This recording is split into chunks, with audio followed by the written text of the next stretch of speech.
Kuna mzozo unaojitokeza wazi wazi na serikali nyingi hazitibiwi kwa dharura inayostahili. Wanakosa fursa kubwa zaidi ya kuharakisha maendeleo ya kiuchumi. Habari. Ikiwa hatujawahi kukutana kabla, mimi ni picha ya kidijitali ya Daktari Alan Ross. Alan anafanya utafiti, anaandika na kusimamia kila kitu katika video hii na semina zetu za kimataifa mara 2 kwa mwezi. Ninasaidia kusambaza taarifa za AI kwa ulimwengu unaoendelea, wakati yeye yuko busy akifanya utafiti wa mada inayofuata kwa ajili ya webinar zetu na kuandaa muhtasari wa kila wiki wa maendeleo muhimu ya AI yanayovutia maafisa wa serikali, wajasiriamali wa AI na akademia za AI. Leo nataka kuzungumza na wewe kuhusu jambo ambalo tayari linatokea, jambo ambalo linaongezeka kila mwezi, na jambo ambalo litamua kama nchi yako itafanikiwa au itabaki nyuma milele. Kuna mgogoro unaoendelea waziwazi na serikali nyingi hazitilii maanani kwa dharura inayostahili. Hivi sasa katika nchi zinazoendelea kuna takriban wahitimu milioni 30 ambao hawana ajira au wana ajira duni sana. Milioni 30 ya vijana wenye elimu na malengo ambao hawawezi kupata kazi inayolingana na sifa zao, si kwa sababu hawana akili, bali kwa sababu sifa zao hazilingani na kile ambacho uchumi wa kisasa unaotumia AI unahitaji. Wakati huo huo, sekta ya AI duniani inahitaji talanta kwa nguvu. Mkutano wa uchumi wa dunia unakadiria kuwa kazi milioni 97 mpya za enzi ya AI zitaanzishwa ifikapo mwaka 2030. LinkedIn inaripoti kwamba ujuzi unaohusiana na AI kwenye profaili za kitaaluma umeongezeka mara 10 tangu mwaka wa 2016. Kielelezo cha AI cha Stanford kinathibitisha kwamba mahitaji ya wataalamu wa AI sasa yanazidi ugavi katika kila uchumi mkuu duniani. Hii ni paradoksi kuu ya wakati wetu. Mamilioni ya wahitimu wasio na ajira na mamilioni ya kazi za AI ambazo hazijajazwa. Tatizo si watu. Tatizo ni daraja kati yao. Na daraja hilo ni mafunzo. Niruhusu ni kuchukua kuzunguka ulimwengu kwa muda, kwa sababu hii ni crisis ya kweli ya kimataifa, na kila eneo lina toleo lake mwenyewe. Nchini India, takriban wahitimu 900,000 wa uhandisi wanaingia sokoni kila mwaka, lakini kazi za teknolojia zisizozidi 300,000 zinapatikana kwao. Hifadhi ya vipaji vya AI nchini India imeongezeka kwa asilimia 263 tangu mwaka 2016 na kuifanya kuwa mkusanyiko wa pili kwa ukubwa wa wataalamu wa AI duniani. Na bado India inaendelea kusafirisha vipaji vyake bora vya AI kwenda Silicon Valley kwa sababu ajira za ndani za AI bado hazina uwezo wa kushindana katika malipo. NASSCOM inakadiria kuwa India inahitaji kuwapata tena ujuzi wafanyakazi milioni 9 ifikapo mwaka 2030 ili kukidhi mahitaji yake ya ndani ya AI. Katika Afrika ya Kusini mwa Sahara, picha ni ya dharura zaidi na yenye matumaini zaidi. Afrika itakuwa na nguvu kazi kubwa zaidi duniani ifikapo mwaka 2030. Dakika ya 2050, 1 kati ya watu 4 duniani atakuwa Mwafrika. Hiyo ni fursa kubwa zaidi ya kiuchumi katika historia, au janga kubwa zaidi kutegemea kabisa ikiwa nguvu kazi hiyo imeandaliwa kwa uchumi wa AI. Hivi sasa, chuo kikuu chini ya 2% barani Afrika kinatoa programu maalum ya shahada ya AI. Afrika inahitaji walimu milioni 15 zaidi ifikapo mwaka 2030. Ukosefu wa walimu waliofunzwa katika AI unafanya tatizo hili kujijenga lenyewe. Katika Amerika ya Latini, asilimia 97 ya utafiti wa AI wa kimataifa unachapishwa kwa Kiingereza, na kuacha idadi kubwa ya wahitimu wanaozungumza Kihispaniola na Kireno katika bara hilo ikikosa huduma. Brazil na Chile wanaongoza, lakini Mexico, Colombia, Peru na Argentina wanakimbia kwa kasi na programu za bootcamp za kitaifa na mikakati ya uelewa wa AI. Katika Asia ya Kusini Mashariki, Malaysia inawafundisha watumishi wa umma 445,000 ujuzi wa AI na inalenga wataalam 20,000 wa AI waliofundishwa ifikapo mwaka 2025. Pakistan imejizatiti kufundisha watu milioni 1 ujuzi wa AI. UAE imefanya AI kuwa somo la lazima shuleni kuanzia umri wa miaka 5, nchi ya kwanza duniani kufanya hivyo. Sasa, kabla mtu yeyote hajasema kwamba hili haliwezekani, hebu nikuthibitishie kwamba haliko hivyo. Kwa sababu tayari kuna nchi na mashirika yanayofanya kazi hii. Ghana ilizindua mpango wake wa 1 million coders ili kuwafundisha wahitimu wasio na ajira katika ujuzi wa AI na dijitali bure, pamoja na msaada wa kuweka kazi. Zaidi ya watu 200,000 wameshafundishwa hadi sasa.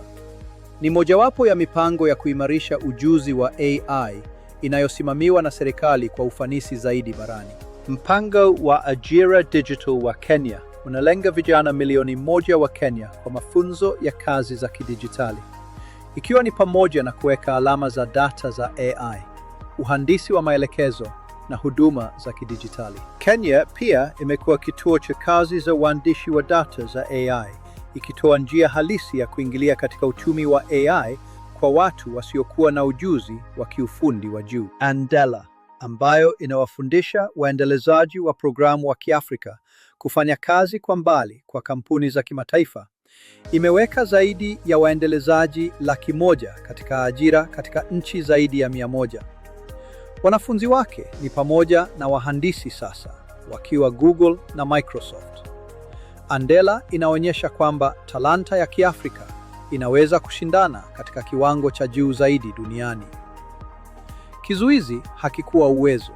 Kizuizi kilikuwa ufikiaji. Rwanda, moja ya nchi ndogo na zisizo na rasilimali nyingi barani Afrika, imejijenga kama kitovu cha teknolojia cha Afrika Mashariki kupitia chaguzi za sera zinazofanana: upatikanaji wa interneti ya kasi kwa wote, miundombinu ya usafirishaji kwa kutumia drones, ujuzi wa kidijitali wa lazima katika shule zote za sekondari, na ushirikiano na chuo kikuu cha Carnegie Mellon kujenga uwezo wa utafiti wa AI wa kiwango cha juu. Hizi si ajali, ni matokeo ya maamuzi ya makusudi.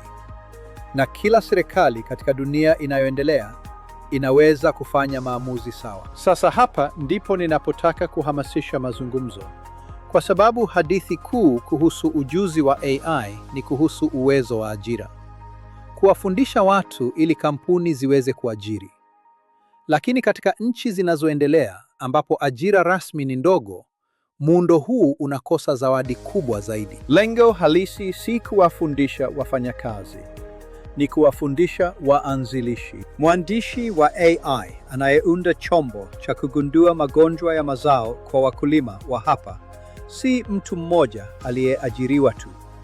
Yeye ni mmiliki wa biashara, mtoa teknolojia kwa wakulima wapatao maelfu, na mchango kwa usalama wa chakula wa kitaifa. Mwandishi wa AI anayejenga chombo cha uchambuzi wa afya ya uzazi si tu anajaza nafasi, anaunda huduma ambayo inaweza kuokoa maisha na kuuzwa katika nchi kadhaa. Kila mende wa AI aliyepewa mafunzo katika nchi inayoendelea ni mwajiri mwenye uwezo wa watu 5, 10 au 50 wengine, na chanzo cha thamani ya kiuchumi inayobaki katika uchumi wa ndani badala ya kuhamia kwenye kampuni za teknolojia za kigeni. Hii ndiyo sababu shida ya ujuzi wa AI si tatizo la wafanyakazi tu, ni tatizo la uhuru wa kiuchumi.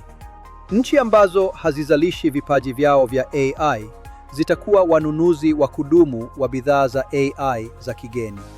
Nchi ambazo zitazalisha zitajenga viwanda, kuunda mauzo ya nje na kuwawajibisha watoa teknolojia wa kigeni. Hivyo, ni nini kinahitaji kutokea?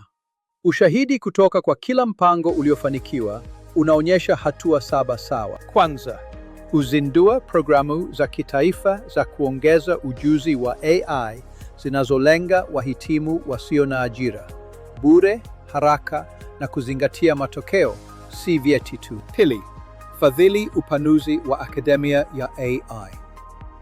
Shirikiana na mashirika ya mafunzo yaliyopo badala ya kujenga taasisi mpya kutoka mwanzo. Miundombinu ipo, inahitaji uwekezaji na uratibu. Ya tatu, amuru ujuzi wa AI katika taaluma zote za chuo kikuu, si sayansi ya kompyuta pekee.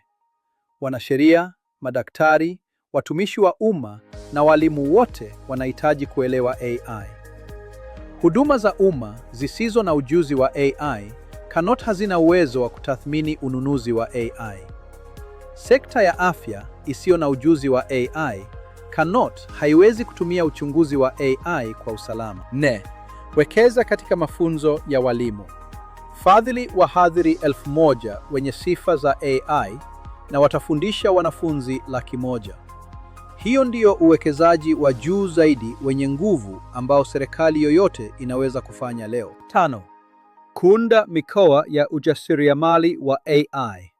Maeneo ambapo kampuni za AI zinanufaika na likizo za kodi, ruzuku za upatikanaji wa mtandao wa kasi, na maeneo ya udhibiti ambayo yanawaruhusu kujaribu bidhaa bila vizuizi vinavyoua ubunifu tangu mwanzo. 6. Ungana na mitandao ya AI ya kimataifa. Hakuna nchi inayoweza kujenga mfumo wa AI kwa kujitenga. Chama cha kimataifa cha wajenzi wa wakala wa AI na chama cha akademia za AI za ulimwengu vinatoa ufikiaji wa mtaala, waalimu, wawekezaji na wateja ambao hakuna nchi moja inayoweza kujenga peke yake. Na 7. Tekeleza msaada wa mpito wa kipato kwa wafanyakazi katika sekta zinazohamishwa kuwa za kiotomatiki: mavazi, vituo vya simu, uandishi wa data, kilimo cha kawaida. Mifano ya mapato ya kimsingi ya ulimwengu nchini Kenya, India na Brazil inaonyesha